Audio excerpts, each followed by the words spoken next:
Pemirsa, program makan bergizi gratis dari program pemerintah pusat telah menyasar ke Kabupaten Oku. Setidaknya ada 3.000 siswa dari 12 sekolah mulai mendapatkan makanan bergizi gratis.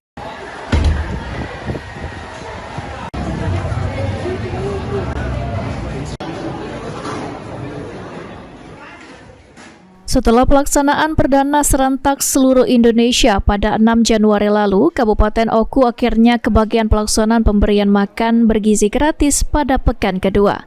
Sebanyak 3.000 siswa dari 12 sekolah diberikan makan bergizi gratis yang menerima lauk seperti tahu, sempol ayam, sayur kacang, serta buah jeruk.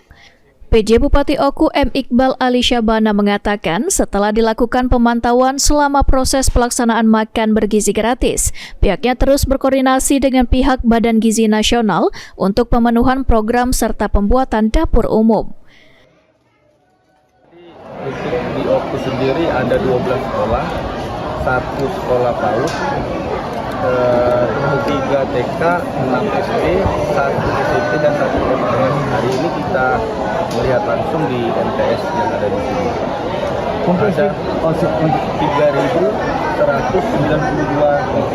Ada 3.129 siswa yang mendapatkan program makan bergizi.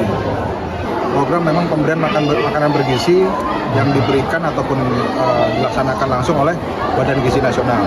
Dan ini berjalan mulai dari kemarin dan berlangsung di 12 sekolah yang ada di Kabupaten Oku. Dan ini baru sifatnya hanya sementara, dan dalam waktu dekat dari BGN juga pun akan melaksanakan pemenuhan, artinya suplai makanan bergizi kepada sekolah-sekolah yang ada di Kabupaten Oku.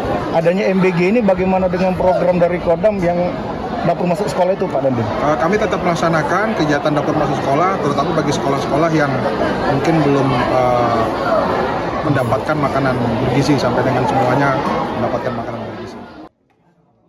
Kedepan program makan bergizi gratis akan merata di seluruh sekolah di Kabupaten Oku. Ari Prani, Kapal TV.